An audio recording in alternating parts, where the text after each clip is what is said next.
Dustin Faulk, not his goal, but his save and that mad scramble. We were losing our minds here in the rink because Detroit had not one, not two, but 3 chances at putting the puck in the net.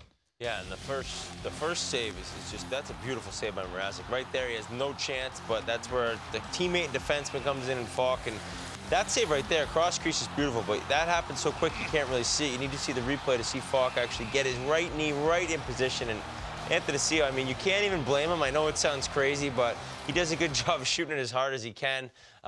He doesn't see that leg coming out of nowhere from Faulk. I mean, maybe you try to pick a corner, but when it's that wide open of a net, you just think, get this thing over the goalie, and it's in. And he did it, and miraculous save by the assistant captain for the Canes. Faulk now second in franchise history in terms of points by a defenseman. And as you see where he is now, Dave Babbage, look at that mustache. I mean, that thing's incredible. I was just going to say Faulk's flow is certainly #1, but Babbage's stash will not be touched. Yep. It'll be about, let's see, he's 12 points behind. Give him 20 more games, 24 more games, and he'll be taking over for most points by a defenseman in the history of the Hurricanes-Whalers franchise. Pretty impressive, and this is a good player.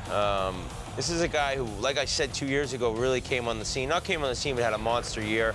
And last year's a step back. The whole team struggled, so I wouldn't be surprised to see him go back to be an offensive weapon for the Canes, and you'll see why with that shot. I mean, that's a labeled one-timer.